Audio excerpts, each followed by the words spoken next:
شريك له وأشهد أن محمدا عبد الله ورسوله الذي أرسله بالحق بشيرا ونذيرا وداعيا إلى الله بإذنه وسراجا منيرا. أما بعد فإن خير الحديث كتاب الله وخير الهدي هدي محمد رسول الله شكر صلى الله عليه وسلم. وشر الأمور محدثاتها وكل محدثة بدعة وكل بدعة ضلالة وكل ضلالة سبيلها إلى النار. أما بعد فقد قال الله تبارك وتعالى في كلام المجيد والفرقان الحميد.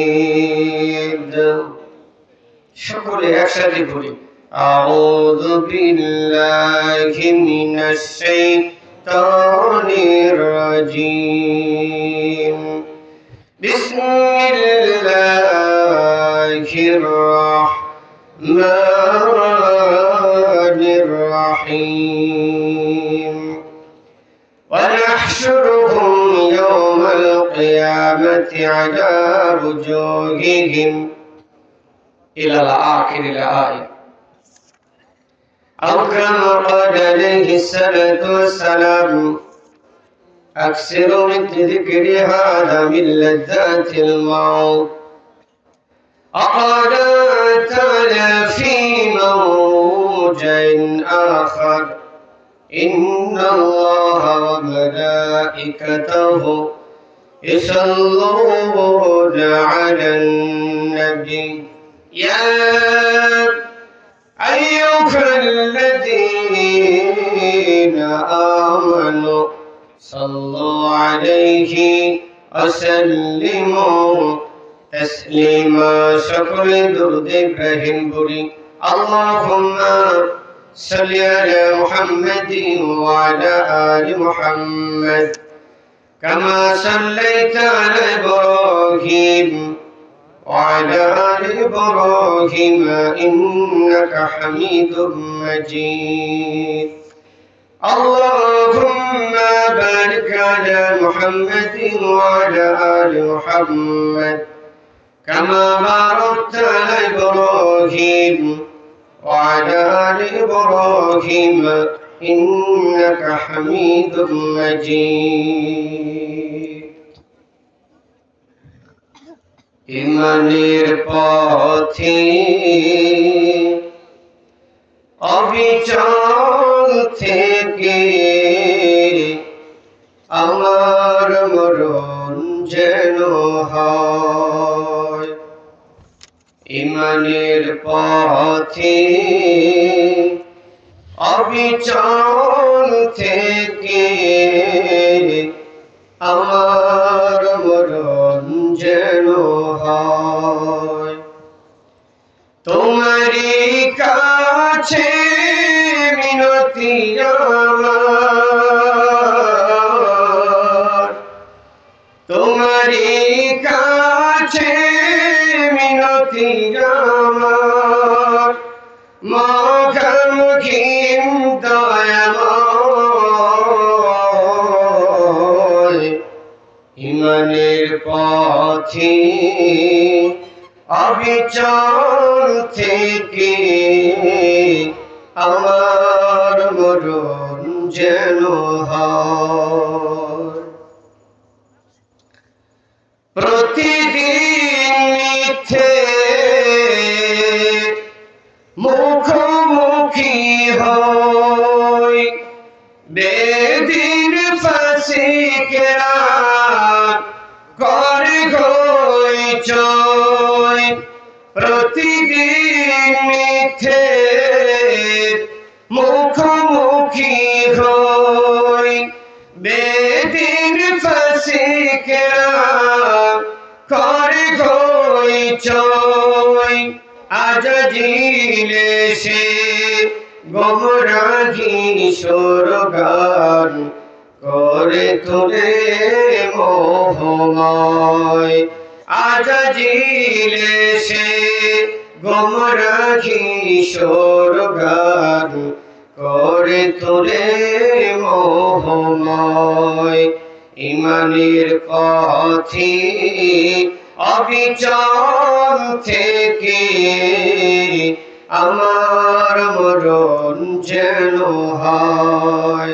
তোমারই কাছে মিনতি আমার, মাঘম দয়াময়।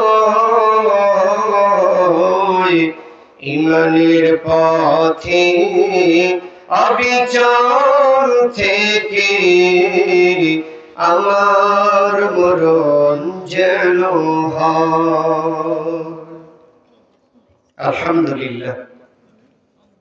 হামদানাতের পর মুআজ্জাজ মুহতারাম উপস্থিত অত্র এলাকার দিনদার পরহেজগার শ্রদ্ধেয় মুরব্বীগণ, যুবক ভাইয়েরা, কচিকাঁচা সোনা মানিকেরা, পর্দার অন্তরালে আমার মা এবং বোনেরা, আজকের এই মাহফিলের সম্মানিত শ্রদ্ধেয় সভাপতি সাহেব, প্রধান অতিথি, বিশেষ অতিথিবৃন্দ, ওলামায়ে কেরাম, ফুজারায়ে জাম, আমরা সকলেই অন্তরের অন্তঃস্থল থেকে সেই মহান রবের দরবারে শুকরিয়া আদায় করি যে আল্লাহ পাক আমাদেরকে এই পৃথিবীতে অসংখ্য মাখলুকাতের মধ্য থেকে পশু না করে, গরু ভেড়া ছাগল না বানিয়ে বিবেক সম্পন্ন মানুষ করে সৃষ্টি করেছেন। সেই মহান রবের দরবারে সেজদায় শুকর আদায় করি, সকলের সমস্যার বলি আলহামদুলিল্লাহ। দরুদ ও সালাম বর্ষিত হোক বিশ্ব মানবতার মুক্তির দূত আকায়ে নামদার তাজদানি মদিনা জনাব মুহাম্মদ রাসূলুল্লাহ সাল্লাল্লাহু আলাইহি সাল্লামের প্রতি সকলে বলি আল্লাহুম্মা সাল্লি আলাইহি আল্লাহুম্মা বারিক আলাইহি। উপস্থিত দিনী মুসলিম ভাতৃমণ্ডলী, আপনারা সকলেই কেমন আছেন? আলহামদুলিল্লাহ। সবাই ভালো নেই? ঠান্ডা খুব বেশি পড়েছে, এই জন্য কি আপনারা একটু ক্লান্ত? আসলে আপনাদের বসার জায়গাটা দেখে আমিও দুঃখিত, কারণ সবকিছুই ভালো হয়েছে, বসার জায়গাটা রুচিসম্মত হয়নি।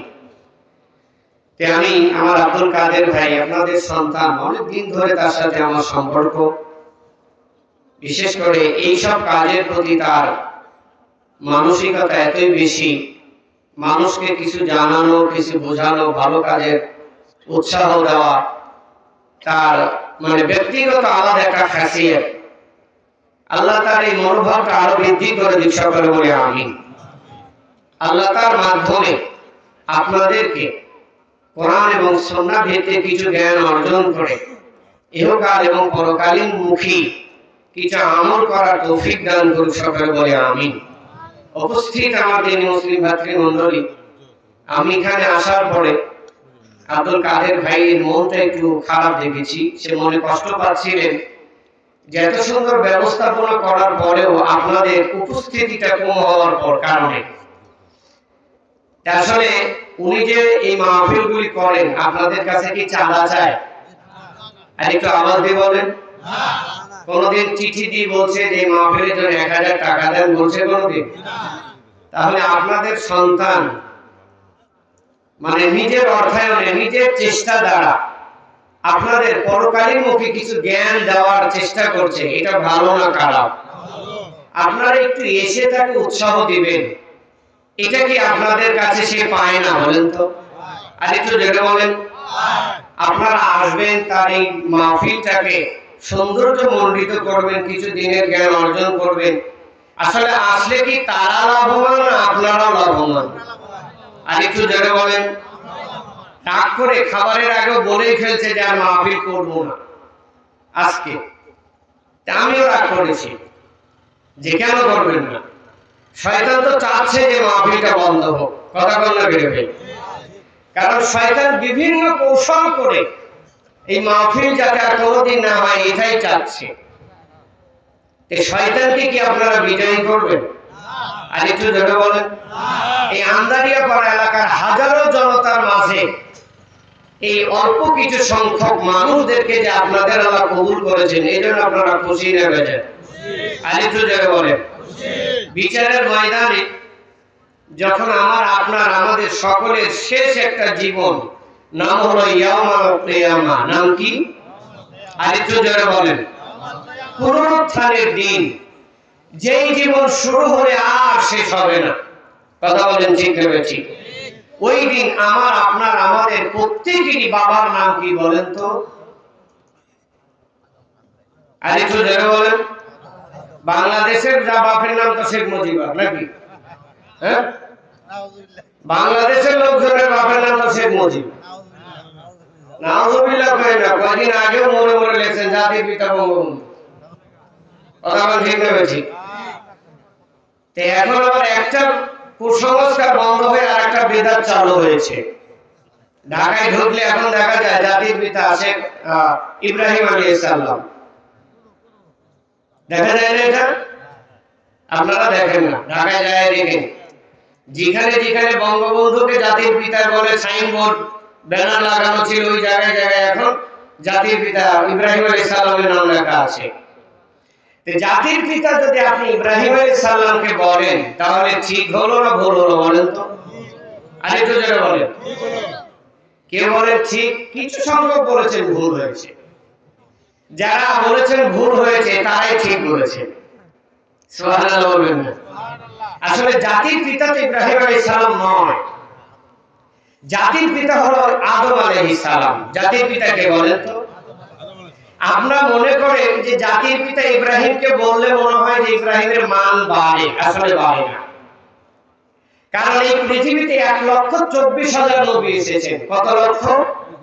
আরেকটু জোরে বলেন।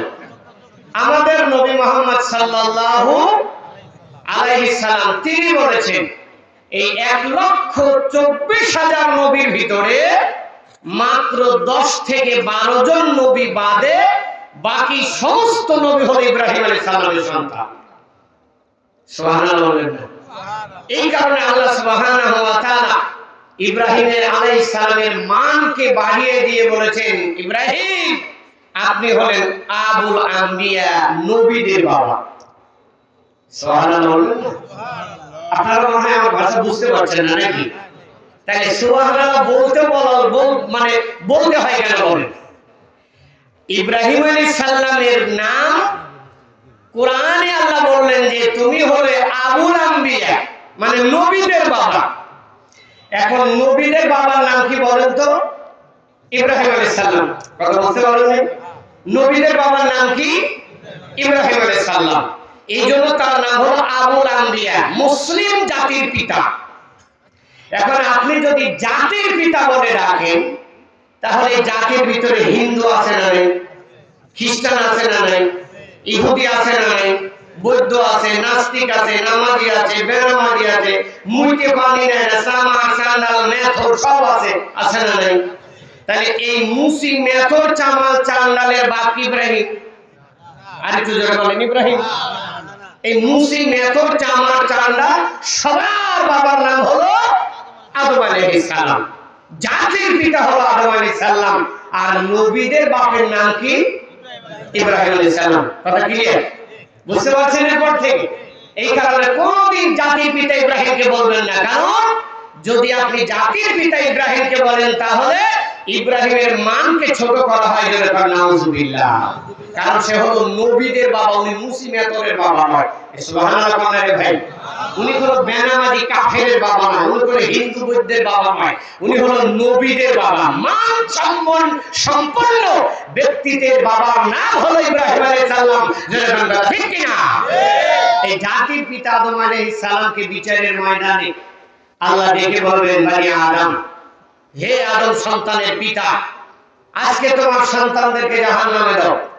আদম আলাইহিস সালাম তো বলবে, আল্লাহ এই বিচারের মাঠে আজকে যারা আছে সবাই তো আমার বেটা, সবাই আমার সন্তান, তে কাকে জান্নাতে দিব আর কাকে জাহান্নামে দিব? আল্লাহ বলবেন, আজকে হাসরের ময়দানে যত মানুষ আছে সমস্ত মানুষের ভিতর থেকে একজনকে জান্নাতে দেওয়ার 999 জনকে জাহান্নামে দাও। প্রত্যেক হাজারে কয়জন জান্নাতে যাবে? কয়জন জান্নাতে যাবে? তাহলে হাজারো আন্দারিয়া পাড়ার জনগণের ভিতরে এখানে কয়েকশো মানুষ এসেছেন, তারপরও আলহামদুলিল্লাহ উপস্থিত খারাপ হয়নি। আল্লাহ কবুল করুন, সকলে বলে আমিন। এটা নিয়ে কি মনক্ষুণ্ণ হওয়ার কোনো দরকার আছে রে ভাই? আরেকটু জোরে বলেন। তার কারণে পৃথিবীতে বর্তমানে প্রায় 800 কোটি মানুষ আছে। কত কোটি মানুষ? 800 কোটি মানুষ জরিপ করলে 200 কোটি মুসলমান হবে না।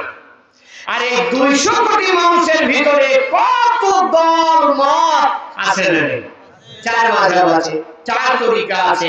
বাংলাদেশের মাটিতে 2,98,000 পীরই আছে খালি বাংলাদেশে।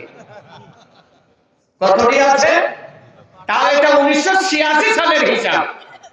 এখন 2025 সালে হিসাব করলে কত লাখ হবে আল্লাহ ভালো জানে, খালি পীরের সংখ্যায়।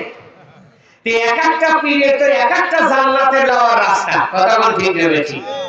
আপনি যেমন পানির ট্যাঙ্কির লাইন করেছেন, এরকম জান্নাতের পীরেরা তো আপনার মুরিদদেরকে জাহান্নামে যাওয়ার রাস্তা করেছে। কথা বল না কেন ভাই? কিন্তু এরা প্রচার করছে আসলে জান্নাতের রাস্তা, এরা জান্নাতে নিতে পারে না। এদের জান্নাতে নেওয়া তো দূরের কথা, জান্নাতের ঘ্রাণ পাওয়ার সুযোগ নাই। যেটা কথা ঠিক নেবেছি।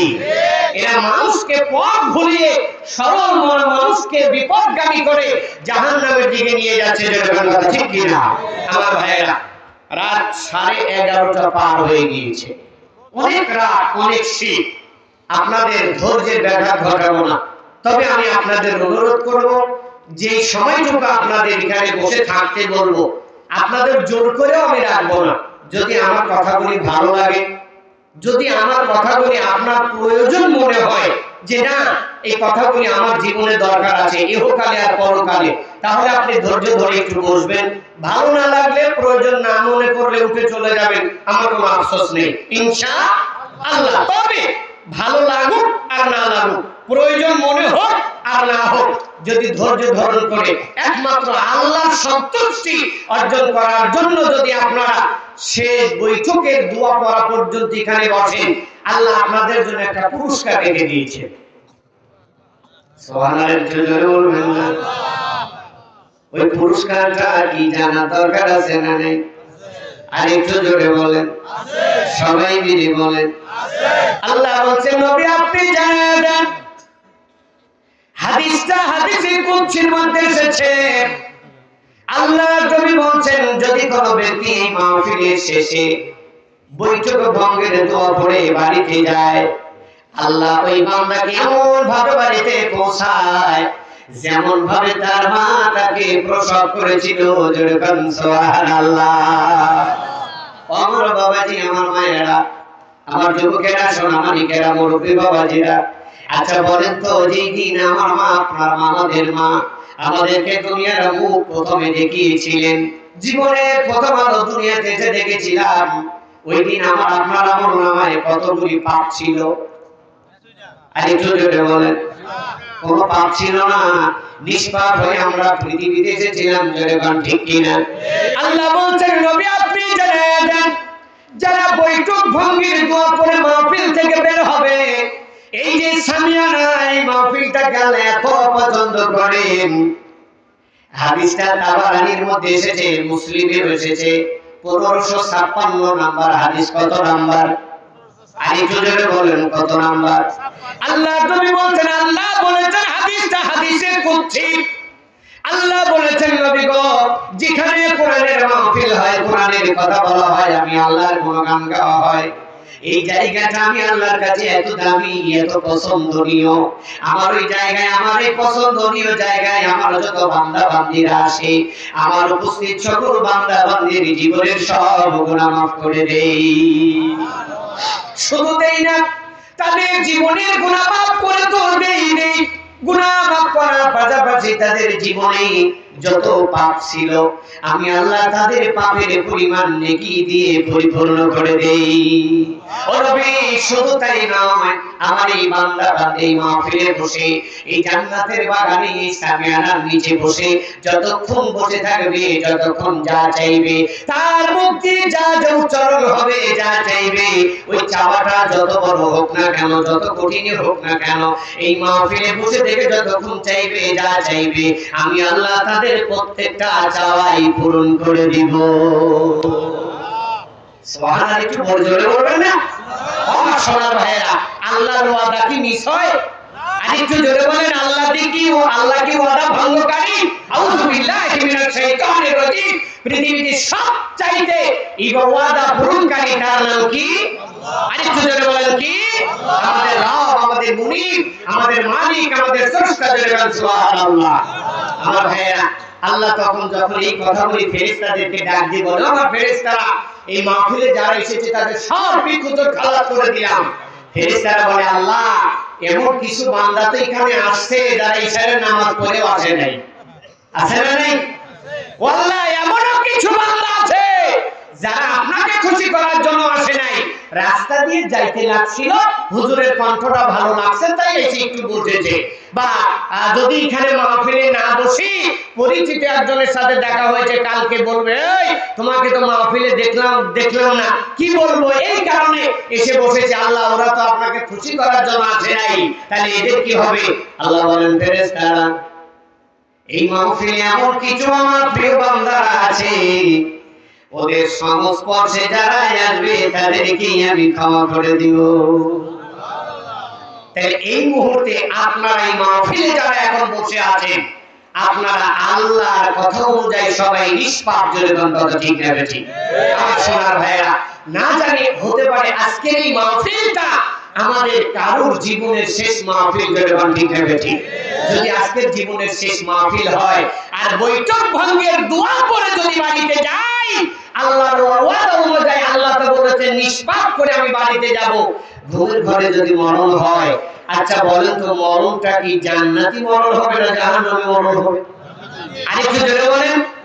আমার আব্দুল কাদের ভাই এত কষ্ট করে, এত পরিশ্রম করে আপনাদের জন্য এত সুন্দর ব্যবস্থাপনা করেছে, তার জন্য আমাদের একটু হৃদয় নিংড়ানো ভালোবাসা দেওয়া দরকার আছে না নাই? আরেকটু জোরে বলেন, আছে না নাই? আমরা দোয়া করি শয়তানি সমস্ত কুমন্ত্রণা থেকে রক্ষা করে প্রত্যেক বছরে এই রকমের একটা মাহফিল আপনাদের উপহার দেওয়ার সুযোগ করে দিন। সকলে বলি আমিন। আমার ভাইরা, আমার সোনার মানিকেরা, এখনো যারা বাইরে আছেন আমি আপনাদের অনুরোধ করব, হয়তো এমন কিছু কথা শুনবেন জীবনে কোনোদিন শুনে নেই, আপনার উপকারে আসবে ইনশাআল্লাহ। আপনি আছেন, একটু বসেন, বেশি না 1 ঘন্টা সময় দেন, আমি আপনাদের পরকালীন মুখী করার কিছু ইম্পর্টেন্ট কথা বলার চেষ্টা করব ইনশাআল্লাহ। কারণ আমি আপনাদের এই দিনই বৈঠকে আলোচনার বিষয় নিয়ে এসেছি, আমাদের এই পৃথিবীতে যারা আমরা এসেছি, প্রত্যেকটি মানুষের জীবনে একটা দিন আসবে যার জীবনের শেষ দিন। যেরকম ঠিক হবে ঠিক, সেই দিনটার নাম কি জানেন? মৃত্যুর দিন। কিন্তু আসল নাম কি জানেন? কিয়ামত। আরেকটু জোরে বলেন কি? আপনারা মনে করেন যে কিয়ামত একদিন না, এই পৃথিবীতে যত আদম সন্তান আছে প্রত্যেকটি আদম সন্তানের জীবনে একটা করে কিয়ামত আছে। যেরকম কথা ঠিক হবে ঠিক। যখনই আপনার মা দরবারে আপনার মৃত্যুর দূত আপনার বাড়িতে যে হাজির হবে, তার মানে আপনার জীবনের কিয়ামত শুরু হয়ে গিয়েছে। এখন আমার ভাইয়েরা, আমরা যারা এখানে উপস্থিত হয়েছি, এমন কোন বান্দা কি আছেন হাত তুলে বলবেন যে হুজুর আমার মরণ হবে না?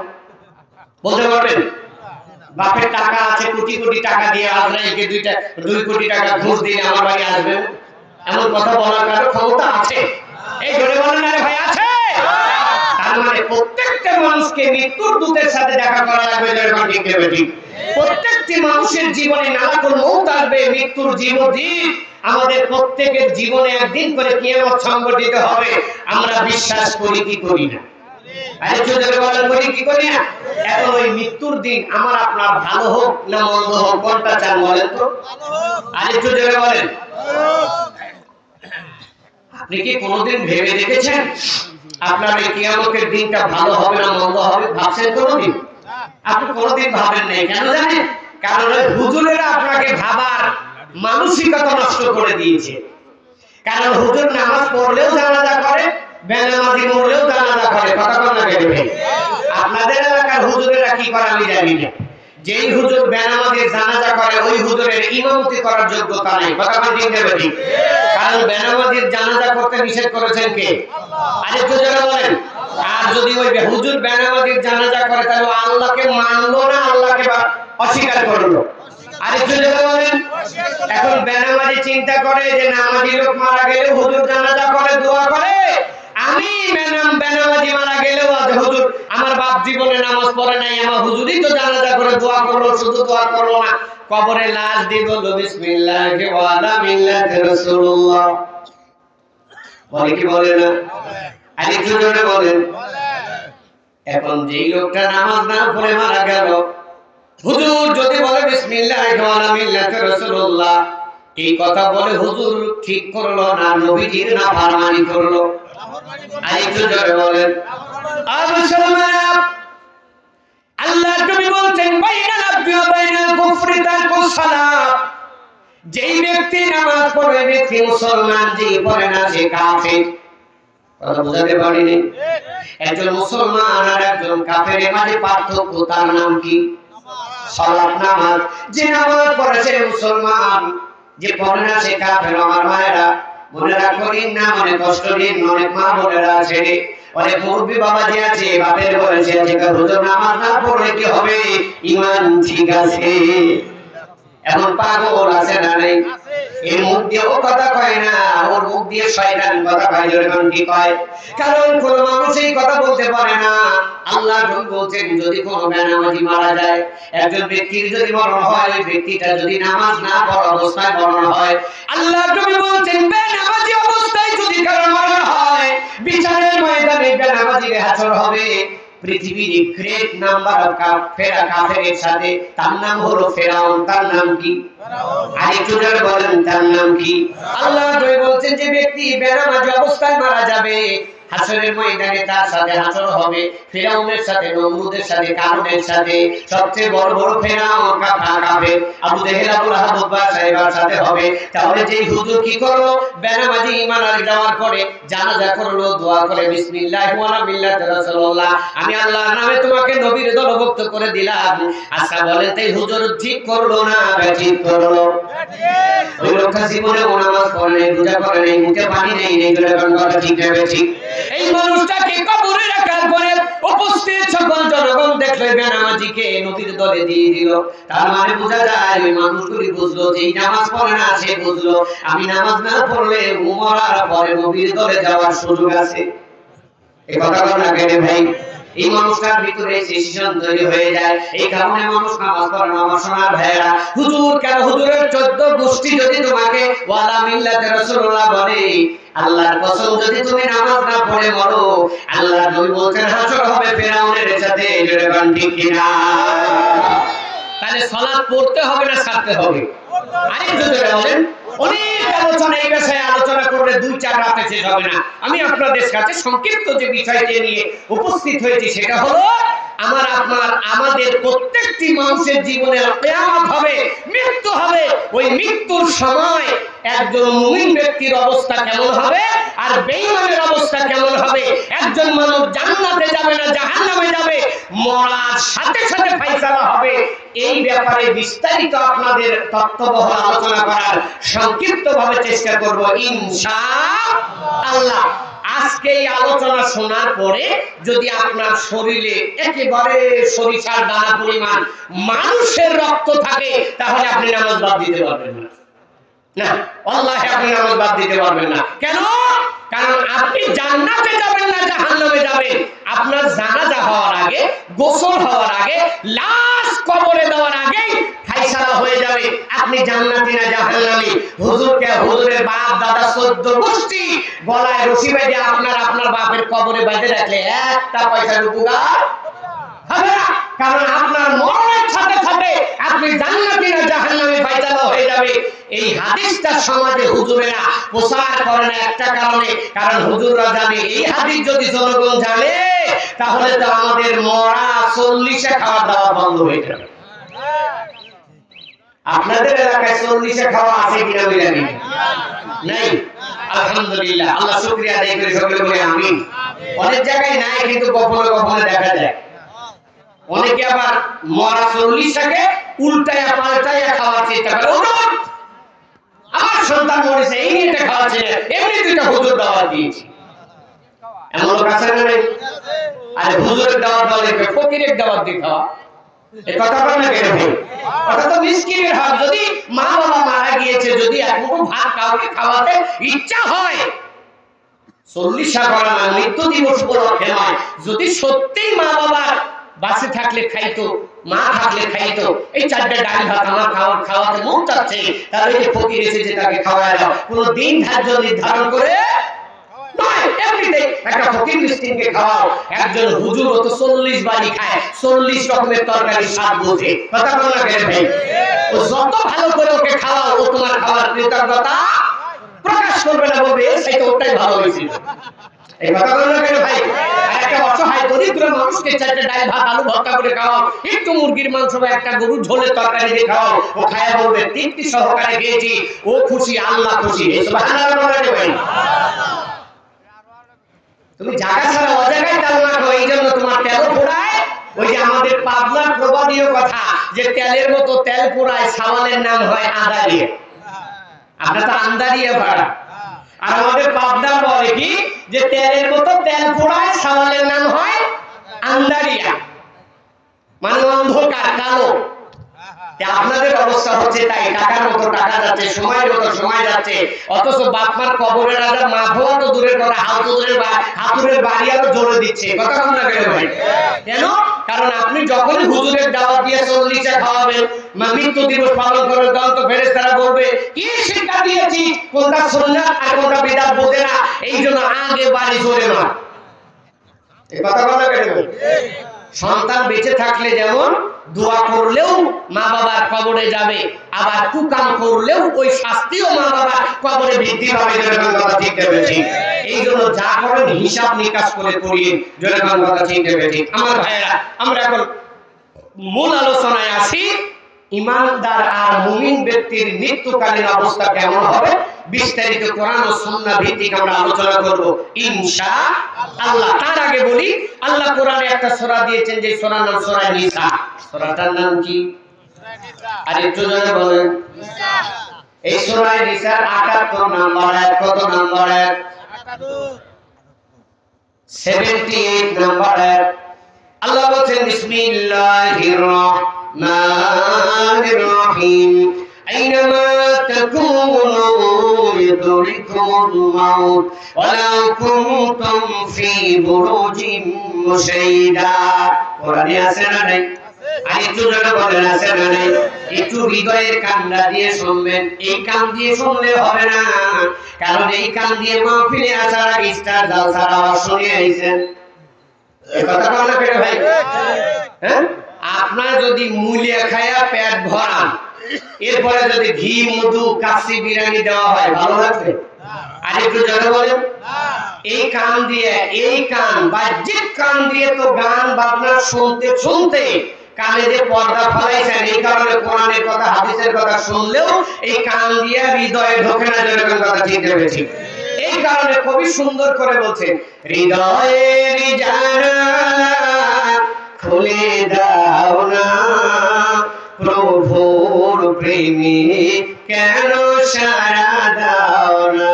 কথা ঠিক ভেবেছি? কার প্রেমে সারা দেওয়া লাগবে? আল্লাহ বলছেন, নবী আপনি জানায় দেন, আইনামা তাকুনু ইউদরিকুমুল মাউত ওয়ালাউ কুনতুম ফি বুরুজিন মুশাইদা। আল্লাহ বলছেন, নবী গো, আমার বান্দারা যে যেখানে যে অবস্থায় থাকুক না কেন, আমি আল্লাহ জানাইলাম মালাকুল মউত তার সেখানে সে অবস্থায় হাজির হবে। জোরে জোরে বলুন ঠিক কিনা? শুধু তাই নয়, আল্লাহ বলতেন, নবী গো, যদি কোনো ব্যক্তি মৃত্যুর ভয়ে, মৃত্যু থেকে বাঁচার জন্য সুদূর দুর্গমে পলায়ন করে, এমন একটি জায়গায় পালিয়েছে, সে মনে করছে এই জায়গায় মরণ আসবে না, আমি আল্লাহ জানাইলাম ওই জায়গাতেও মরণ সে দেখা করবে, মরণ হাজির হয়ে যাবে। জোরে জোরে কথা ঠিক কিনা? ও সোনার ভাইরা, আমার কলিজার টুকরা মুরব্বীরা, মা বাবা মায়েরা, আল্লাহর এই ওয়াদা অনুযায়ী আল্লাহ বলেন আইনা মা তাকুনু ইউদরিকুমুল মাউত, তুমি যেখানে যে অবস্থায় থাকো না কেন মালাকুল মউত তোমার সাথে সেই জায়গায় সেই অবস্থায় দেখা করবে। আল্লাহর এই ওয়াদা অনুযায়ী এখন যদি আমাদের কারোর সময় হয়ে যায়, শেষ সময় আসবে, জীবনের ঘন্টা বেজে যায়, এই জায়গায় মালাকুল মউত এসে হাজির হবে। জোরে বলেন কথা ঠিক নেবে ঠিক? আর একটু জোরে বলেন কথা ঠিক নেবে ঠিক? এই যে আজকে আসার সময় আপনারা চিনবেন হাজির বাজার নামে একটা বাজার আছে, ভালুকা থানা পাওয়ার আগে, সিস্টোর পার হওয়ার পরে। এই হাজির বাজার থেকে ভালুকা আসতে আমার 2 ঘন্টা লেগেছে। কয় ঘন্টা? একজন বলল সত্য কিনা জানি না, পরে দেখলাম না। একজন বলতে হুজুর অ্যাক্সিডেন্ট করে 7 জন মারা গিয়েছে, এই জন্য যানজট লেগে গিয়েছে। আমি আসার সময় কোনো নিদর্শন দেখি নাই, কারণ একটাই চিন্তা, এই যানজটের কারণে আমার ভালোবাসার মানুষগুলি আমার অপেক্ষায় আছে, আমি ঠিক মতো যেতে পারবো কিনা। একবার ড্রাইভারের সাথে রাগ করি, আর একবার হেল্পার কন্ট্রাক্টরের সাথে রাগ করি, কেন ডাইরে যায় না, বাইরে যায় না, গাড়ি কোথায় যায় না। আর সোনার ভাইরা, আমার আলোচনার বিষয়ে এই জানাই আমি বলছিলাম, আল্লাহ বলছেন বান্দারে তুমি যেখানেই থাকো না কেন মালাকুল মউত তোমার সাথে দেখা করবে। ও আমার বাবাজি, অনেক মানুষ গাড়ির তলে পড়ে মরে কি মরে না? আরে জোরে বলেন মরে কি মরে না? এই লাশটা নিয়ে সামনে মানুষ কান্দে আর বলে আরে এই মানুষটা রাস্তায় না গেলে মরতো না, এমন কথা বলে কি বলে না? একজন মানুষ গাছের পরে, অনেক মানুষ আছে কাঠ কেটে খায়, কাঠ কাটার জন্য গাছের উপরে উঠে গাছ থেকে পড়ে মারা যায়, বলে আরে দুনিয়াতে এমন কর্ম কি আছে না, এই গাছ কাটাই তোমার লাগবে। আজকে যদি গাছ কাটা কর্ম তুমি না করতা, গাছের উপর থেকে তুমি পড়ে মরতা না, বলে কি বলে না? আচ্ছা বলে তুই মানুষটাকে গাছ থেকে পড়ে মরছে নাকি? ওই মানুষটাকে গাড়ির তলে পড়ে মরছে নাকি মরে নাই? আল্লাহর ওয়াদা অনুযায়ী আল্লাহ কবি বলছেন তোমার মৃত্যু যেখানে থাকবে তুমি সেখানেই যাবা। ওই মানুষটা গাছের উপর থেকে মরেছে, মরে পড়ছে, যখন ঠিক কিনা? ওই মানুষটার গাছের নিচে, গাছের নিচেই মরণটা ছিল, এই কারণে সে সেখানে গিয়েছিল। আমার বাবাজি, অনেক মা বোনের আছে না বোঝার কারণে বলে আরে স্বামী কত কৃপণ বকি, নরমাল ডেলিভারি করতে গিয়ে বউটাকে মেরে ফেলছে, আমার কথা বলার আছে না নাই? বউ সময় মতো যদি ডাক্তারের কাছে নিয়ে যেত, মেডিকেলে নিত, সিজার করলে তাহলে বউটা মরতো না। তো আল্লাহ নবী বলছেন দুনিয়াতে যদি কোনো মহিলার ডেলিভারি অবস্থায় মরণ হয়, আল্লাহ বিচারের ময়দানে ওই মহিলাকে শহীদের কাতারে দান করবে। শুধু তাই নয়, আজকে বর্তমান সমাজে সিজার যেন একটা ফ্যাশন রোল মডেল বের হয়েছে। আল্লাহ বলেন সুম্মা সাবিলা ইয়াসারহু, আল্লাহ বলেন নবী আপনি জানাইয়া দেন আমি মায়ের পেটে বাচ্চা দিব, ওই বাচ্চার ভিতরে থাকার জায়গাটা আমি করে দিব। শুধু দিব না, ওই বাচ্চাটাকে বের হওয়ার রাস্তা আমি আল্লাহ তৈরি করে দিব। সুবহানাল্লাহ। বৈজ্ঞানিক প্রমাণ করেছে মায়ের ছোট্ট রাস্তাটা বাচ্চা ডেলিভারি হওয়ার সময় 1 নয় 2 নয় 8 ইঞ্চি আল্লাহ প্রশস্ত করে দেয়। এটা কার নিয়ামত? আল্লাহ বলেন সুম্মা সাবিলা ইয়াসরাহু, সন্তান দিব আমি, ওর বের হওয়ার রাস্তা আমি আল্লাহ তৈরি করে দেব। ঠিক না? ডেলিভারির সময় যদি কোনো মহিলা মারা যায়, আপনাকে ধরে রাখতে হবে ওই মহিলাকে শহীদের মর্যাদা কে দিয়েছে? আল্লাহ। এই জন্য বলেন কে দিয়েছে? আল্লাহ। শহীদ মৃত্যু ওই মহিলার কপালে আছে, এই কারণে ওই মহিলা ডেলিভারি রোগী হয়ে মারা গিয়েছে, এছাড়া কেউ করবে না। ঠিক কিনা? আমাদের দেশে এই আল্লাহর প্রতি ভরসা না থাকার কারণে 8.5 মাসে বাচ্চা হবে, 7.5 মাসে সিজার করে নিয়ে আসে। যেরকম কথা ঠিক নেবে ঠিক? আমরা মাহফিলে যাই বলে হুজুর একটু শর্টে কাটে বোঝায়। কিভাবে বোঝায়? শর্টকাট। আজ দুনিয়াতে শর্টকাটের প্রথা আসার কারণে আজ কেউ স্বয়ং সম্পূর্ণ নয়। যেরকম কথা ঠিক নেবে ঠিক? সিজার এটা কিন্তু শর্টকাট সিস্টেম। কথা বললে কেন? এই যে দেখেন শর্টকাট বাচ্চা হওয়ার কারণে আজ অধিকাংশ বাচ্চা বুদ্ধি প্রতিবন্ধী। কথা বললে কেন ভাই? এই যে আপনাদের এলাকায় যুবকেরা কি আছে আমি জানি না, শতকরা 98টা বাচ্চা দেখবেন সকাল থেকে সন্ধ্যা পর্যন্ত মোবাইল নিয়ে বসে আছে। হ্যাঁ, কুসে মুরগি যেন ডিম নিয়ে বসে থাকে, কোনো দিকে খোঁজ নাই খবর নাই, 21 দিন বসে থাকবে। এই যুবকদেরকে এরকম বুদ্ধি প্রতিবন্ধী বানায়া এদের হাতে একটা মোবাইল দিয়ে এদেরকে পাগল বানিয়েছে। ওই যে মোবাইল নিয়ে এইদিকে খাল মারে ওইদিকে খাল মারে, ডানে কি আছে বাঁয়ে কি আছে সামনে কি আছে কোনো খোঁজ খবর নেই। যেরকম কথা ঠিক দেবে ঠিক 1 বছর 2 বছর 5 বছর পর আর চোখে দেখে না। 1000 পাওয়ারের গিলাস চোখে লাগে, বউ দেখতে গেলে কয় যে কানার সাথে নিয়ে দিমু না। এই কথা বলে কেন? খারাপ লাগতেছে আপনাদের? খারাপ লাগলে যায় আসে না। আমি আপনাদের ভালোবাসি, পরকালীন মুখী করতে চাই। আল্লাহ আপনাদের কবুল করুন, সকলে বলে আমিন। আমার ভাইয়েরা বলছে না, আল্লাহ বলছেন আইনামা তাকুনু ইউদরিকুমুল মাউত, তুমি যেখানে যে অবস্থায় থাকো মৃত্যু তোমার সেই অবস্থায় হাজির হয়ে যাবে। কথা বলেন ঠিক কিনা? আসলে ভাইয়েরা এই কারণে আল্লাহর নবী সাহাবী আবু হুরায়রা রাদিয়াল্লাহু আনহু বলেন, আল্লাহর নবী বলেন আকসিরু মিন যিকরি হাদা মিন লাযাতিল মাউত, আমার উম্মতের উচিত, আমার উম্মতের উচিত, আমার সাহাবীদের উচিত একটা জিকির করা, একটা জিনিসকে সকল স্মরণ করা, যে জিনিসটা দুনিয়ার মানুষের সাধারণ জীবনটা ধ্বংস করে দেয়, সেই জিনিসটার নাম হলো মরণ। ঠিক কিনা? আল্লাহ বলছেন আকসিরু মিন যিকরি হাদা মিন লাযাতিল মাউত, ও উম্মতরা শোনো, একটা জিনিসকে তোমরা সবসময় স্মরণ করো, একটা জিনিসের কথা হৃদয়ে জাগাও, সেটা হলো মরণের কথা। কারণ তুমি জানো না তোমার জীবনের শেষ ঘন্টা কোথায় বাজবে। যেরকম ঠিক কিনা? আপনারা যারা এখানে এসেছেন বাড়িতে ফিরে যাবেন এমন কোনো গ্যারান্টি আছে নাকি? আমি নাজিমউদ্দিন সালাফি আগামীকাল বাড়িতে যাব এর কোনো গ্যারান্টি আছে নাকি? ও সোনার ভাইরা, আল্লাহ নবী বলছেন আমার সাহাবীরা, একটা মানুষ যদি পরকালীন চিন্তা চেতনা করে, ও যদি মুমিন হয়ে কবরে যেতে চায়, যতগুলি রাস্তা আছে মুমিন হয়ে কবরে যাওয়ার জন্য, তার ভিতরে সবচেয়ে বড় মাধ্যম হলো সব সময় নিজেকে মৃত্যুর পথযাত্রী মনে করা। জোরে বলুন কথা ঠিক কিনা? এখন আপনারা মনে করতে পারেন হুজুর আমরা তো মরবো, এটা তো আমরা সব সময় করি, আমরা তো সব সময় ভাবি, সব সময় বলি আমাদের মরণের দিন আছে। ও সোনার ভাইয়া, যেই মুখ দিয়ে বলছেন মরণ একদিন হবে, মরণ তো হবেই হবে, আবার ওই মুখ দিয়ে আপনি বিড়ি টানছেন। এই কথা বললো কেন ভাই? হ্যাঁ, যেই মুখ দিয়ে আপনি বলছেন মরবো, ওই মুখ দিয়ে আপনি সুদের টাকা লেনদেন করছেন, সুদের টাকার কথা আলোচনা করছেন। যেই মুখ দিয়ে বলছেন মরণ তো হবেই, ওই মুখ দিয়ে পরের বিপদ করছেন, পরের সমালোচনা করছেন, চগলখুরি করছেন। কথা মনে বুঝাতে পারিনি।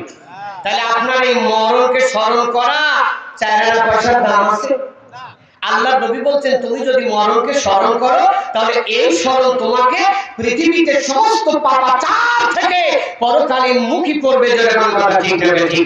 বহুদিন আগের কথা, কিভাবে মরণকে স্মরণ করা লাগবে শুনলেন আপনারা? একটা রাজা গল্পের মাধ্যমে জ্ঞান, কোরআন হাদিসের দলিল চাইলে কিন্তু দিতে পারবো না, এটা গল্পের মাধ্যমে জ্ঞান। উলামায়ে কেরাম এটাকে সহি জ্ঞান বলেছেন, সহি মানে ঘটনা বলেছেন। তে একজন রাজা কালেমকে দেখে বলছেন যে মহারাজ হুজুর আমার দিন যত যায় খালি দুনিয়ার লোভ লালসা, রাজ্য বড় করা লাগবে, এক দেশ থেকে আরেক দেশ দখল করা লাগবে, চিন্তা চেতনা। যে আমাকে এমন একটা আমল শিক্ষা দেন যে আমল করলে আমার মরণের কথা, পরকালীন চিন্তা চেতনা জাগবে, এমন কিছু আমল শিখায় দেন। তখন হুজুর বলছে আপনি সবসময় মরণকে স্মরণ করবেন। এই মরণের স্মরণ আপনাকে কি করবে? আপনাকে পরকালীনমুখী করবে, দুনিয়ার লোভ লালসা থেকে আপনাকে বাঁচাবে। যেরকম সুবহানাল্লাহ। হুজুর চলে গিয়েছে, কিছু হাদিয়া দিয়েছেন। তখন একদিন যায়, 2 দিন যায়, 1 বছর যায়, 1 বছর যায়, মরণের কথা স্মরণ করে, মুখ দিয়ে উচ্চারণ করে দিনে 2-100 বার, তারপরেও দুনিয়ার লোভ লালসা তার অন্তর থেকে যায় না। দিন যত যায় খালি দুনিয়ার লোভ লালসা বাড়ে। 1 বছর পরে হুজুরকে বলে যায় ওই গোল্লাকে ডেকে নিয়ে আয়, আমাকে ঠিক কি দেয় নেই, ডোজ দেয় নেই, যদি দিত তাহলে আমার দুনিয়ার লোভ লালসা আমি ভুলে যেতাম। নিয়ে আসার পরে তার মৃত্যু ফরমান করে জারি করেছেন যে তুমি ভুল তথ্য দেওয়ার কারণে আগামীকাল তোমার মরণ হবে। এরপরে বলছে যে তোমার যখন মরণ হবে তুমি বলো তো তোমার শেষ চাওয়া কি? তখন হুজুর বলছেন যে মহারাজ আপনি যদি আমার শেষ আশা জানতে চান তাহলে আমার একটা আশা আছে। কি? একদিনের জন্য আমাকে এই রাজত্ব দান করতে হবে। কয়দিনের জন্য? একদিনের জন্য। রাজা তো ও কি করেছেন, ওয়াদা করেছেন যা চাইবা তাই দেওয়া হবে। তখন বলছে ঠিক আছে। তখন রাজার স্থানে হুজুর বসেছে, আর হুজুরের স্থানে কাকে দিয়েছেন? রাজাকে দিয়েছেন। তখন রাজাকে জিজ্ঞাসা করেছেন হুজুর যে এখন তো আমি মহারাজ, এখন আমি তো আপনাকে যে কোনো হুকুম করতে পারি নাকি? রাজা বলছে ঠিক, জি আপনি করতে পারেন। ঠিক আছে মহারাজ, আপনি আমার আদেশ অনুযায়ী আপনার যে কোনো প্রশাসনকে দিয়ে এই আপনার রাজ্যের ভিতর থেকে একটা বাজারে থেকে একটা বাদাম বিক্রিওয়ালাকে আনতে হবে। কাকে আনতে হবে? বাদাম বিক্রিওয়ালাকে আনতে হবে। ঠিক আছে, নিয়েছে, নতুন মহারাজের সামনে হাজির করেছে। এই মহারাজকে সামনে আনার পরে এই নতুন মহারাজ এই বাদাম বিক্রিওয়ালাকে বলছেন, এই শোনো, আগামীকাল সকাল 10টায় তোমার ফাঁসি হবে। তখন বাদাম বিক্রিওয়ালা বলছেন, হুজুর আমার অপরাধ কি? বলছেন কোনো অপরাধ নাই, ডিসিশন ফাইনাল, নিয়ে যাও ওকে 14 সিটের ভিতরে নিয়ে যাও। নিয়ে গিয়েছে কয়েকখানায়, জেলখানায়। এরপরে মহারাজ, নতুন মহারাজ বলছেন, শোনেন, আপনার রাজ্যের ভিতরে সবচেয়ে সুন্দরী পতিতালয়ের দেহ ব্যবসায়ী একজন মহিলাকে আমার সামনে হাজির করতে হবে। এর যে সুন্দরী মহিলা আপনার রাজ্যে আর কেউ নেই। নিয়ে এসে হাজির করেছে। তখন এই মহিলাকে বলছেন, মহিলা শোনো, আজকে সারা রাত তোমাকে সময় দেওয়া হলো। ওই কয়েদিখানায়, জেলখানায় একটা বাদাম বিক্রেতাওয়ালা আছে। এই রাত থেকে ফজর পর্যন্ত তোমার টাইম। তুমি যে কোনো মূল্যে এই বাদাম বিক্রেতাওয়ালার সাথে যদি তুমি যৌনাচার করতে পারো, তার মন যদি তোমার প্রেমের দিকে আকৃষ্ট করতে পারো, ভোরবেলায় তোমাকে 10,000 স্বর্ণ মুদ্রা দেওয়া হবে।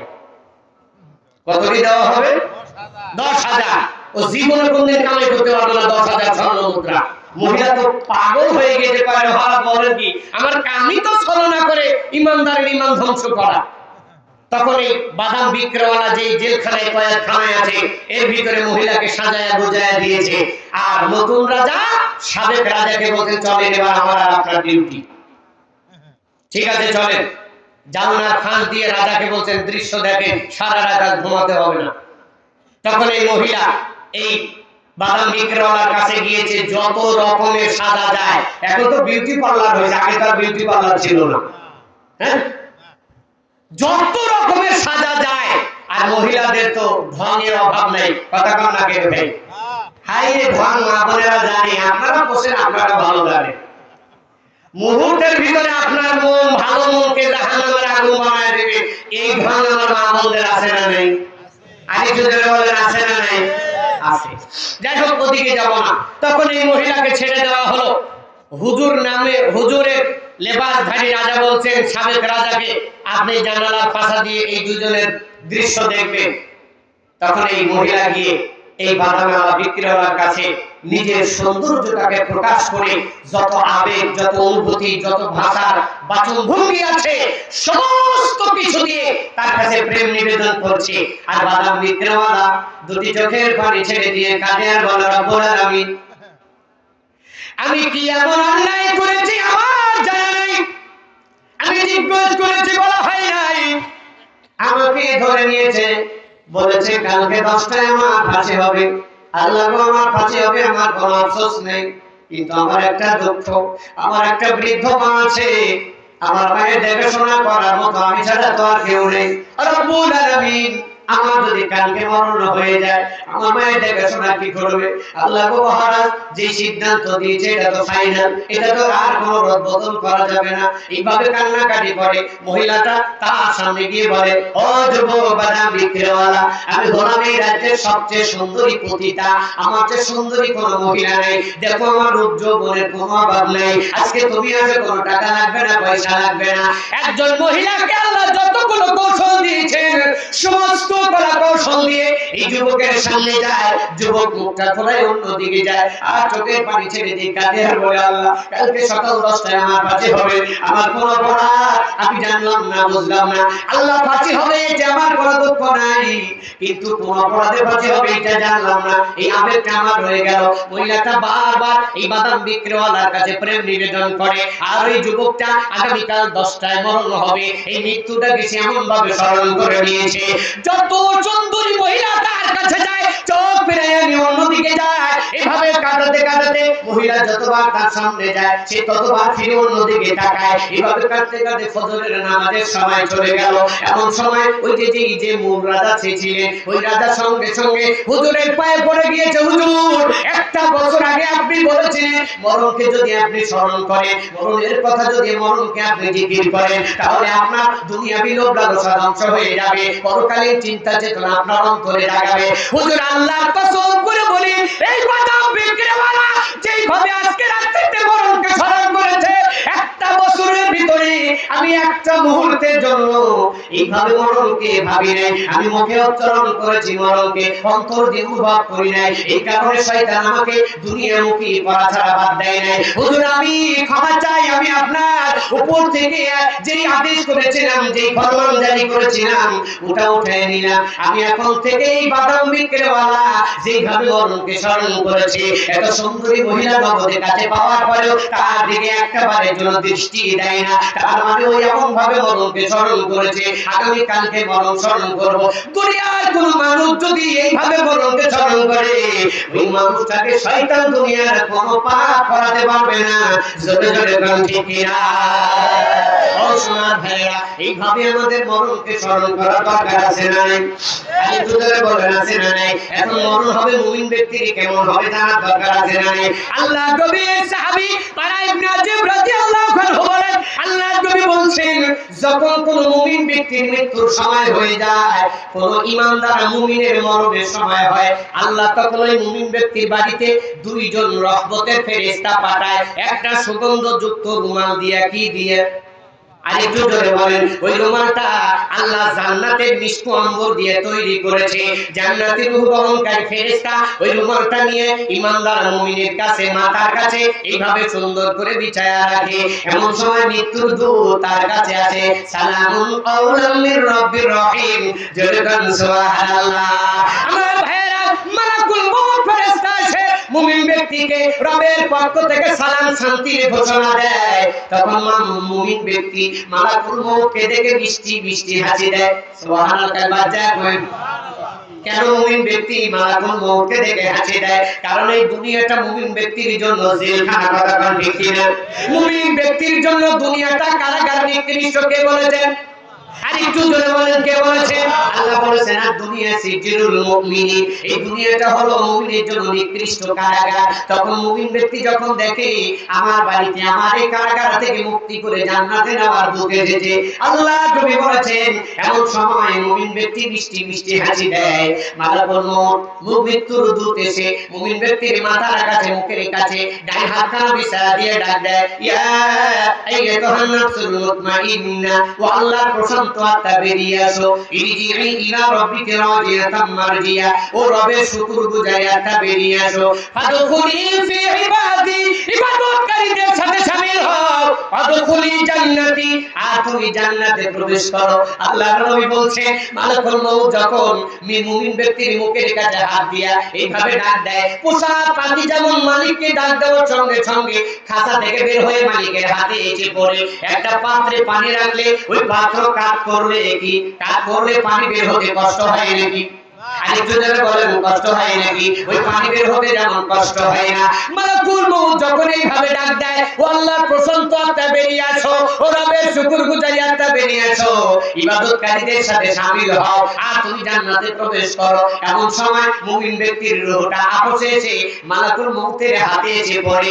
আল্লাহর নবী বলছেন এমন সময় মালাকুল মউত ঈমানদার মুমিনের রূহটা ওই যে জান্নাতের তৈরি করা মিষ্ক আম্বরের রুমালের উপরে রেখে দেয়। রুমালটা সুন্দর করে দুইজন ফেরেশতা বাদ করে আকাশের দিকে নিয়ে উঠতে থাকে। আমরা যে একটা আসমান দেখি, ও আমার বাবাজিরা, আমার মুরব্বিরা, যুবকেরা, সোনা মালিকেরা, মায়েরা, এই আসমানে কিন্তু একটা দরজা আছে, এই দরজার কিন্তু একটা আগে দারোয়ান ফেরেশতা আছে। আল্লাহ নবী বলছেন এই দুইজন ফেরেশতা মুমিন ব্যক্তির রূহ নিয়ে আসমানের দিকে উঠতে থাকে। ওঠার সময় অনেক দল ফেরেশতার সাথে দেখা হয়। প্রত্যেকটা দল ফেরেশতা জিজ্ঞাসা করে, ও আল্লাহর ফেরেশতা, এই কোন মুমিন আল্লাহ বান্দার রূহটা নিয়ে আসলা লাগে, এই রূহটা দিয়ে এত সুন্দর নিষ্কাম করে সুগন্ধ বের হচ্ছে। আল্লাহ বলছেন এমন সময় এই মুমিন ব্যক্তির সুন্দর না, তার বাবা সুন্দর না, তার সুন্দর এলাকার পরিচয় দিয়ে দেয়। এরপরে প্রথম আসমানের দরজা পর্যন্ত যখন যায়, এই ফেরেশতারা জিজ্ঞাসা করে পরিচয় সম্পর্কে। এই ফেরেশতার কাছে এই মুমিন ব্যক্তির সুন্দর পরিচয় দেওয়া হয়, বলা হয় দরজা খোলার অনুমতি আছে নাকি? বলে জি আছে।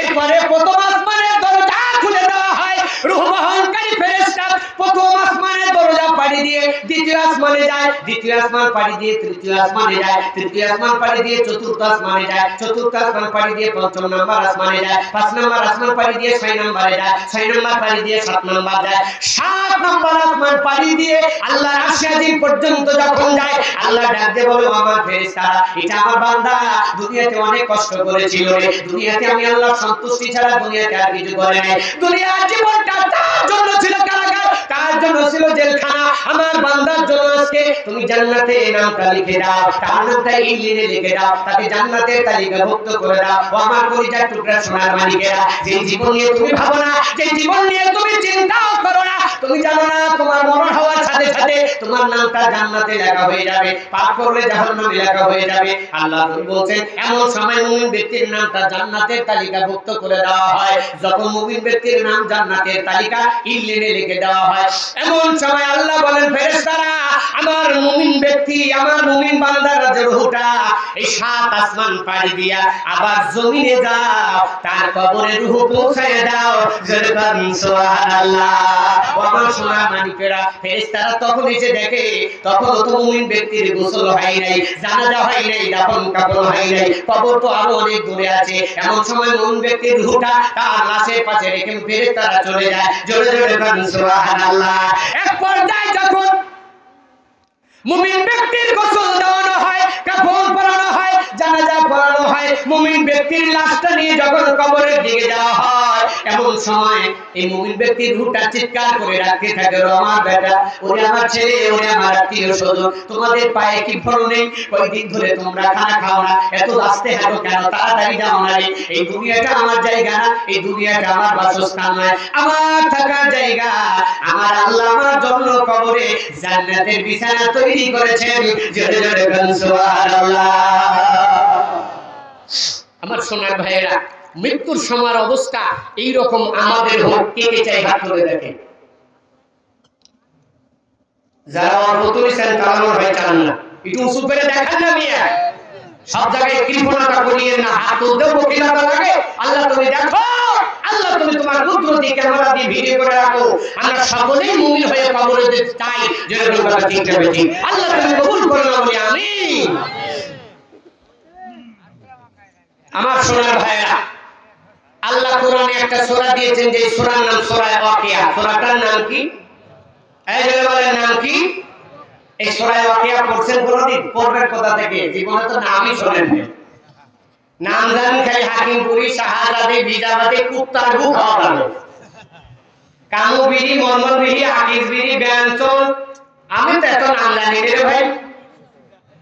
15 বছরের যুবক যতগুলি বিড়ির নাম জানে, আমি 38 বছর বয়সেও জানি না। কথা কোন ঠিক নেবে ঠিক? তবে গত 2-3 বছর আগে আমি একটা মাহফিলে যাচ্ছিলাম, কিশোর আপনার ব্রাহ্মণবাড়িয়া, হবিগঞ্জ থানা না, হবিগঞ্জ জেলা, লাখাই থানা। তে এই ব্রাহ্মণবাড়িয়া থেকে সিএনজি তে ওঠার সময় এই সিএনজি ড্রাইভার দেখলাম একটা সিগারেট কিনলো, নাম তার পাইলট। আছে এলাকায়? পকেটেও আছে তো নাকি? অনেক পকেটেও আছে তো। আল্লাহ ক্ষমা করুন, সকলে বলে আমিন। এই পাইলট সিগারেট কিনলো 50 টাকা দিয়ে, এটা বুঝলাম। এখন কয় টাকা দাম জানি না, কয় টাকা দাম বলেন তো? 100। তার মানে 3 বছরে ডবল দাম হয়েছে, 3 বছরে ডবল দাম হয়েছে। 100 টাকা দিয়ে পাইলট কিনে খাইলেন, কি লাভটা হলো? কিয়ামতের মাঠে যদি আল্লাহ বলে টাকার জবাব দে, কি জবাব দিবেন বলেন তো আমার সোনার ভাইরা? অথচ একটা দিনের জন্য কোরআন পড়ে নেই, কোরআন পড়ার সুযোগ হয় নাই, যেরকম কথা ঠিক হবে ঠিক। এখন কোরআন না পড়লে কি আপনি মুমিন হয়ে কবরে যেতে পারবেন? এই জন্য বলেন পারবেন? কোরআন হলো মুমিন হওয়ার সকল রাস্তার প্রথম রাস্তা, যেরকম কথা ঠিক হবে ঠিক। আমার ভাইরা কোরআন নাই, আপনার দেহে কিচ্ছু নাই, এরকম কথা ঠিক ভেবে ঠিক। আমার ভাইরা এই জন্য কোরআন শিক্ষার দরকার আছে না নেই? আরেকটু যারা বলেন আছে না নাই? আমি আপনাদের জন্য আলোচনার ফাঁকে মূল আলোচনায় যাব। আমি 2008 সালে শিক্ষক ট্রেনিং দিয়েছিলাম। কত সালে? 8 সালে। আমাদের ওস্তাদ যিনি ছিলেন তিনি আমাকে ওসিয়ত করে বলেছিলেন যে আপনারা যে যেই ডিপার্টমেন্টে থাকেন না কেন, যারা কোরআন পড়তে জানে না, যারা শিখতে পারে না, আপনাদের অনুরোধ থাকবে বয়স্ক মানুষদের কোরআন শিক্ষার একটা ব্যবস্থা রাখবেন। আমি 2008 সাল থেকে 2020 সাল 20 সেপ্টেম্বর পর্যন্ত যতগুলি মসজিদে ইমামতি করেছি, এশারের নামাজের পরে 1 ঘন্টা বিনা টাকায় কোরআন শিক্ষা দিয়েছি। খুতবার মেম্বারে দাঁড়ায় বলতে শোনেন, টাকা লাগবে না, 1 ঘন্টা কোরআন পড়বেন, 1 পয়সাও দেওয়া লাগবে না। কেন টাকা লাগবে না বলছি? কারণ আমি জানি আল্লাহর অনেক বান্দা আছে টাকার কথা বলে এশারের নামাজে আসবে না। এই জন্য বলে আছে না নেই? এই জন্য আমি বলছি টাকা দেওয়া লাগবে না। টাকা আমাকে কে দিবে? আরে তো যারা বলেন, মাহফিলের ব্যস্ততা বেড়ে যাওয়ার কারণে 20 সাল থেকে আমি ইমামতি করতে পারি না। কিন্তু আল্লাহর কাছে একটা চাওয়া, একটা পাওয়া সব সময় ছিল, আল্লাহ যারা এখনো কোরআন পড়তে পারে না বয়সের কারণে, চোখে পড়ে না, আল্লাহ অনেক অজুহাত দেয়, লজ্জা করে। অল্প বয়সে হুজুর, আমার বয়স 60 বছর, 15-20 বছরের হুজুরের কাছে গেলে লজ্জা করে। অনেকে কর্মের ব্যস্ততা দেখায়, চাকরি বাকরি ব্যবসা বাণিজ্য করে। আল্লাহ অনেকে সংসারে ব্যস্ততা দেখায়। ও আল্লাহ, সমস্ত শ্রেণীর মানুষ যাতে নিজে নিজে কোরআন শিখতে পারে এমন একটা রাস্তা আমার দ্বারা তৈরি করার তৌফিক দাও। আমি 2 বছর গবেষণা করে আপনাদের জন্য এই খেদমতটা আমি তৈরি করেছি। নাম হলো সহি শুদ্ধভাবে কোরআন ও দোয়া শিক্ষার সহজ উপায়। এই বইটার ভিতরে 6টা অধ্যায় আছে। কয়টা? 6টা। 1 নাম্বার, আপনি একা বাড়িতে, অফিসে, ব্যবসা প্রতিষ্ঠানে, অটোরিকশার উপরে বইসা কোরআন পড়বেন। হুজুর যা বুঝাবে আপনাকে সামনে রেখে সব আমি বাংলা দিয়ে বিস্তারিত লিখে দিয়েছি। আপনি একা একা কোরআন পড়ার জন্য যা প্রয়োজন সবের ভিতরে আছে। 1 নাম্বার। 2 নাম্বার, আমরা অনেকে ওযু করি, তায়াম্মুম করি, কিন্তু আল্লাহর নবী যেভাবে করেছেন এভাবে হয় না। কথাটা ঠিক না ঠিক? আল্লাহর নবী সাল্লাল্লাহু আলাইহি সাল্লাম যেভাবে তায়াম্মুম করেছেন, যেভাবে ওযু করেছেন, এই বইটা থেকে আপনি সেইভাবে শিখতে পারবেন ইনশাআল্লাহ। 3 নাম্বার, আমরা সালাত আদায় করি, কিন্তু অধিকাংশ মানুষের নামাজ হয় না, সালাত হয় না। যেরকম কথা ঠিক পেয়েছি। আপনি কিভাবে সালাত পড়লে সালাত কবুল হবে, কিভাবে সালাত আদায় করলে মুহাম্মদ সাল্লাল্লাহু আলাইহি সাল্লামের আদর্শে সালাত আদায় হবে, আমি আমার এই বইটার ভিতরে বিস্তারিত সংক্ষিপ্তভাবে তুলে ধরেছি।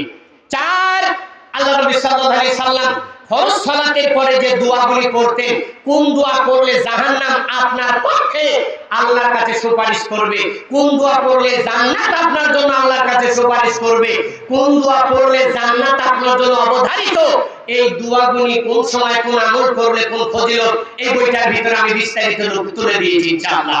5, 14টা সূরা আমি লিখে দিয়েছি, আগে আরবিতে, এরপরে আরবিকে বাংলা দিয়ে নকল করেছি, এরপরে এর সরল ব্যাখ্যা দিয়েছি। 6, আল্লাহ নবী সাল্লাল্লাহু আলাইহি সাল্লাম বলেছেন, কোন নেক সন্তান যদি নিজের মা বাবার জানাজা করে কবরে দেয়, ও যেন কবর দিল না, ডাইরেক্ট জান্নাতে ঢুকিয়ে দিল। এখন আমরা নিজের মা বাবার জানাজা করতে চাই কি চাই না? যাদের মা বাবা নেই, খালা, ফুফু, মামা, চাচা আছে না নেই, এদের জানাজা করতে চাই কি চাই না? আত্মীয় স্বজন। এই জানাজা শিখবেন কোথা থেকে? এই বইটার ভিতরে একেবারে সহজ ভাবে, যে বাংলা ভাষা জানেন, বাংলা রিডিং করতে পারেন, ওই এই ব্যক্তি এই জানাজায় বই পড় থেকে আপনি পড়তে পারবেন ইনশাআল্লাহ। আমি মনে করি আপনাদের প্রত্যেকের জন্য এই বইটা করে একটা কেনা খুব জরুরি। হাতি মাটিন 3 তারা মাঠে পারেনি, একটা বই 100-150 টাকা দাম। একের ভিতরে সব 3 পৃষ্ঠা, 4 পৃষ্ঠা, 6 পৃষ্ঠার বই, 120 টাকা দাম। আর এটা 64 পৃষ্ঠা আছে, মূল্য 120 টাকা। মাহফিলের জন্য 100 টাকা, আপনাদের জন্য আপনাদের 100 কোটি টাকার লাভ হবে ইনশাআল্লাহ। আমি মনে করি 100 কোটি টাকা লাভ হবে নিজের জন্য, পরিবারের জন্য, সন্তান সন্ততি, আত্মীয় স্বজনের জন্য, নিজের স্ত্রীর জন্য। কত টাকা কত মার্কেট করেছে, একটা বই কিনে নিয়ে গিয়ে দিয়ে দেয়, যে বই দিলাম, এই বই থেকে সহি নামাজ শিখবা, দোয়া কালাম শিখবা, আমাকেও শিখাবা, বলা যাবে ইনশাআল্লাহ। যাওয়ার সময় একটা কপি নিয়ে যায়। আল্লাহ আপনাদের তৌফিক দান করুন, সকলে বলি আমিন। আমার ভাইয়েরা, যেই কথা বলতে গিয়ে এতগুলি কথা বললাম, কুরআন যদি আপনি না শিক্ষা না করেন তাহলে সূরা ওয়াকিয়ার মান মর্যাদা আপনি বুঝতে পারবেন না। জনগণ কথা ঠিক নেবে ঠিক। এই সূরা ওয়াকিয়ার 1 নয় 2 নয় 45 নম্বর আয়াত। কত নম্বর আয়াত? এ ভাই 12:30 বাজে যাচ্ছে, তাও তো আপনারা কিছু করলেন না। সবাই শুরু, হ্যাঁ সবাই শুরু, মাশাআল্লাহ। কতক্ষণ চলবে বলেন তো? সারা রাত চলবে, বক্তা বলুন ফজর পর্যন্ত চলে, বক্তা বাজবে। আল্লাহ হেফাজত করে, সকলে বলি আমিন। আল্লাহ আপনাদের ঈমানি চেতনা আরো বাড়িয়ে দেন, বলি আমিন। আল্লাহ আপনাদের প্রত্যেককে জান্নাতি বলে কবুল করে নিন, সকলে বলি আমিন। আল্লাহ বলেন বিসমিল্লাহির রহমানির রহিম, ফালাউলা ইযা বালাগাতিল হুলকুম। সূরা ওয়াকিয়া 27 নম্বর পারা 45 নম্বর আয়াত। আয়াত নাম্বার কত? আরেকটু জোরে বলেন। ও সোনার মালিকেরা, আল্লাহ বলেন ফালাউলা ইযা বালাগাতিল হুলকুম ওয়া আনতুম হিনাইদিন তানজুরুন। আল্লাহ বলেন নবী গো, আপনি জানিয়ে দেন, যখন কোন ব্যক্তির মৃত্যুর সময় হয়ে যায়, ওই ব্যক্তিটার রূহ যখন কণ্ঠনালী পর্যন্ত আসে, এই ব্যক্তিটার মৃত্যুর সময় যখন রূহটা কণ্ঠনালী পর্যন্ত আসে, চোখ বড় বড় হয়ে যায়, হাত মারতে থাকে, পা মারতে থাকে। ও আমার বান্দারা, তোমরা তার অনেক নিকটে থাকো, কিন্তু তার কোনো উপকার করতে পারো না। জোরে জোরে গান গাদা ঠিক কিনা? আল্লাহ বলেন তোমরা জানো না, তোমাদের চেয়ে আমি আল্লাহ অনেক বেশি নিকটে থাকি। ও সোনার মালিকেরা, আল্লাহর নবী বলছেন, যখন কোনো বেঈমান, কাফের, মুনাফিক, বদমাশ, লুচ্চা, চোর, বাটপার আছে না নাই? আরেকটু জোরে বলেন আছে না নাই? এমন একজন খারাপ মানুষের যখন মরণের সময় হয়, আমার কলিজার টুকরা মা, নামাজ পড়ো ঠিক মতো, বিড়ি তারপরে ইফতার জালসা দেখো ঠিক মতো, জর্দা খাও ঠিক মতো, আছে না নাই? যারা নামাজ পড়ো পাপের কাম করে, এরা হলো মুনাফিক। এরা কে? নামাজও আছে, ইফতার জালসাও আছে, নামাজও আছে, বিড়িও আছে, নামাজও আছে, জর্দাও আছে, নামাজও আছে, গুল গু আছে, আছে না নাই? নামাজও আছে, শুদ্ধ আছে, নামাজও আছে, পরের জমি আলকাটাও আছে, নামাজও আছে, পরের সগুল খুঁটিও আছে। এমন নামাজি এরা হলো মুনাফিক, এরা হলো বেঈমান। আল্লাহ নবী বলেন, এই বেঈমানের মরণের সময় যখন হবে, এমন সময় আল্লাহ জাহান্নামী রূহ বহনকারী 2 জন ফেরেশতা পাঠায়। এই 2 জন ফেরেশতার কাছে একটা জাহান্নামের তৈরি করা দুর্গন্ধযুক্ত সর তাদের কাছে থাকে। কি থাকে? খারাপ লাগতেছে ভাই আপনাদের? একটা আওয়াজ দিয়ে, তাদের হাতে কি থাকে? দুর্গন্ধযুক্ত একটা সর থাকে। ও সোনার মালিকেরা, এই সরটা ওই মুনাফিকের মাথার কাছে বিছায়া রাখে। না, এই শিডিউলটা শেষ হলে আমি নিয়ে দেব। ও সোনার ভাইয়ারা, জাহান্নামী তৈরি করা এই চটটা এই বেঈমান মুনাফিকের মাথার কাছে বিছায়া রাখে। এমন সময় আল্লাহর নবী বলছেন, এই মুনাফিকের কাছে মালাকুল মউত আসে। এত কঠিন ভয়ঙ্কর একটা চেহারা নিয়ে মালাকুল মউতকে দেখে এই মুনাফিক ব্যক্তির চোখগুলি বড় বড় হয়ে যায়। ও সোনার মালিকেরা, আল্লাহর নবী বলছেন, মুনাফিকের রূহটা তার শরীরের প্রত্যেকটা রগের ভিতরে দৌড়াতে থাকে। যেমন একটা হরিণ সিংহকে দেখে ফিকে দৌড়ায়, ঠিক কিনা? এত জোরে দৌড়ায়, উসুক খায় পইরা মরবে, তবু সিংহের হাতে ধরা দিবে না। মালাকুল মউতকে দেখে মুনাফিকের রূহ শরীরের প্রত্যেকটা রগের ভিতরে দৌড়াতে থাকে।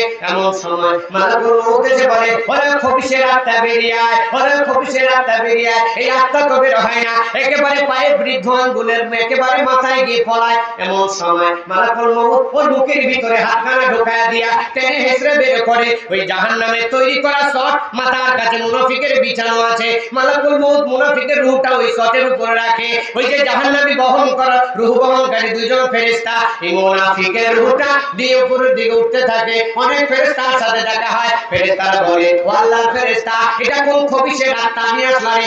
এত দুর্গন্ধ বের হচ্ছে, এটা কোন খারাপ লোকের আত্মা? আল্লাহর নবী বলছেন, এমন সময় ওই মুনাফিকের নিকৃষ্ট নাম, তার বাবার নিকৃষ্ট নাম এই ফেরেশতাদের কাছে তুলে ধরা হয়। এক পর্যায়ে আসমানের প্রথম দরজার কাছে নিয়ে যাওয়া হয়। দরজার গেট দারোয়ান ফেরেশতা একে জিজ্ঞাসা করে, তার কাছে নিকৃষ্ট পরিচয় দেওয়া হয়। এরপরে দরজা খোলার অনুমতি চাওয়া হয়, আর অনুমতি দেওয়া হয় না। বলে, না না না, এই মুনাফিকের রূহ আর উপরের দিকে উঠবে না।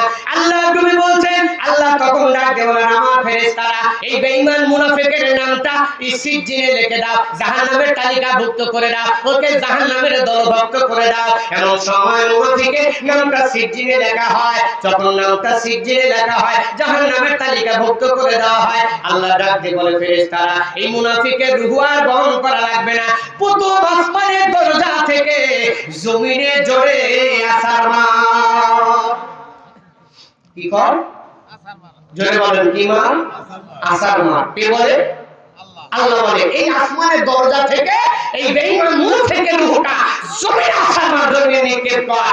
আমার সোনার ভাইরা, এত লাঞ্ছনাদায়ক মৃত্যু হয় বেঈমান মুনাফিকের। আল্লাহ নবী বলেন, এমন সময় মুনাফিকের রূহ যখন জমিনে আসে, তখন তো মুনাফিকের গোসল হয় নাই, কাফন পরানো হয় নাই, জানাজা হয় নাই। আমার ভাইরা, এক পর্যায়ে যখন গোসল হয়, জানাজা হয়, এই মুনাফিকের লাশটা যখন কবরের দিকে নিয়ে যাওয়া হয়, আল্লাহ নবী বলেন, এই মুনাফিক ব্যক্তির লাশটা তখন রূহটা চিৎকার করতে থাকে, হাওয়া করে কাঁদতে থাকে, ওরে আমার বেটা, ওরে আমার ছেলে, ওরে আমার ভাই, ওরে আমার সমাজবাসী, ওরে আমার আত্মীয় স্বজন, আমাকে কোথায় নিয়ে যাচ্ছ রে? যেখানে নিয়ে যাচ্ছ ওই জায়গায় যাওয়ার উপযোগী আমি হই নাই, ওই জায়গার পাংসা আমি তো গুছাই নাই। কেন? আল্লাহ নবী বলেন, ও জান্নাতুল কাফিরিন, কারণ দুনিয়াটা কাফেরের জন্য হলো জান্নাত, এই জন্য দুনিয়া ছেড়ে কাফেরে যেতে চাইবে না।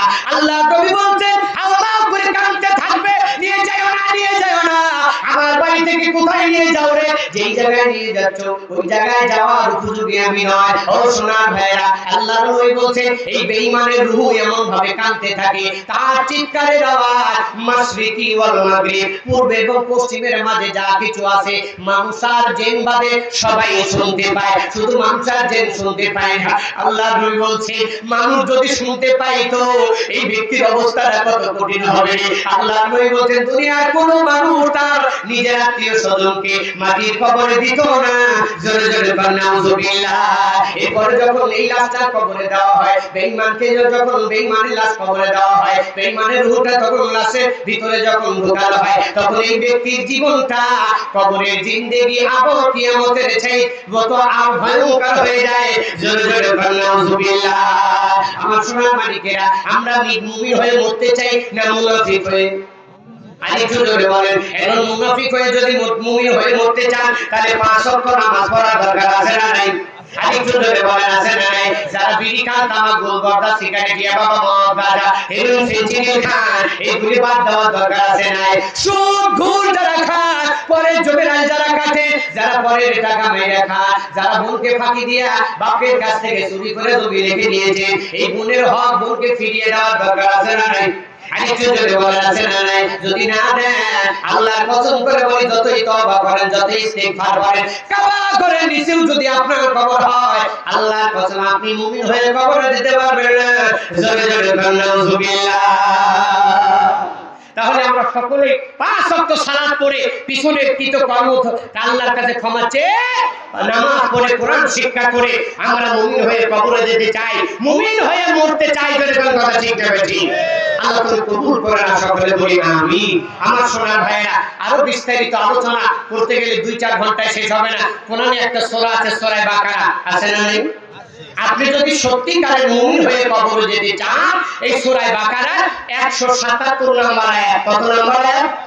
এই 177 নম্বর আয়াত আপনি পড়ে দেখবেন, আপনার 100% মুমিন হয়ে কবরে যাওয়ার আমল এই সূরা বাকারার 177 নম্বর আয়াতে আছে।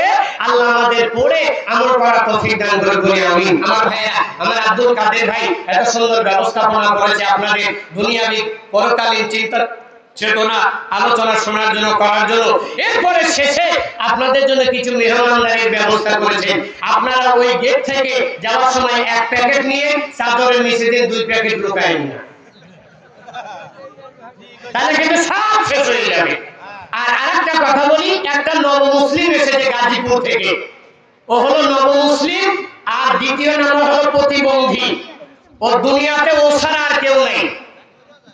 মুসলমান হওয়ার পরে বউ পোলাপান ছেড়ে চলে গিয়েছে, তারপরে স্ট্রোক করে হাত পা পঙ্গু হয়ে গিয়েছে, কর্ম করারও ক্ষমতা নেই। যাওয়ার সময় ও গেটে দাঁড়াবে, আপনারা যে যাই পারেন 2-4 টাকা 5 টাকা আপনার রিজিক থেকে ওর জন্য একটু জীবিকা নির্বাহের জন্য একটু সহযোগিতা করবেন। আল্লাহ তৌফিক দান করে বলে আমরা কেটে যাও, এখানে না কেটে যাও, সবাই একটু ওকে সহযোগিতা করবেন। আর বলছি আমার ভাইয়েরা, এই স্টেজে আমার বেশি না, আপনারা যারা আছেন যদি 3 জন মিলে 1 কপি নেন তবুও আমি দিতে পারবো না, মাত্র কয়েক কপি বই আছে।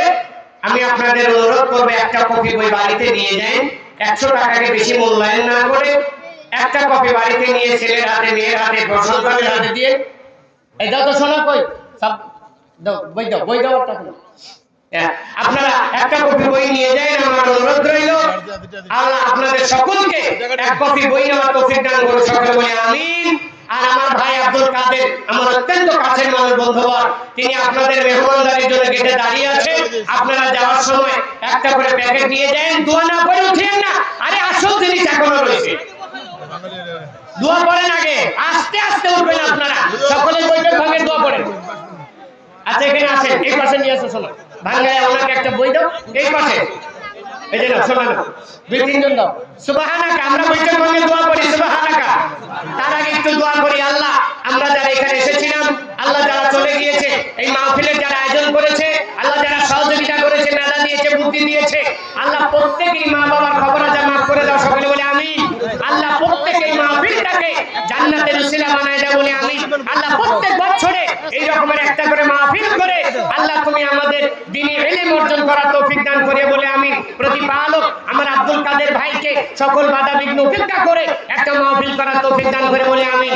আমিন সুম্মা আমিন ইয়া রাব্বুল আলামিন। সকলে বলি সুবহানাকা আল্লাহুম্মা ওয়া বিহামদিকা আশহাদু আল্লা ইলাহা ইল্লা আনতা আস্তাগফিরুকা ওয়া আতুবু ইলাইক।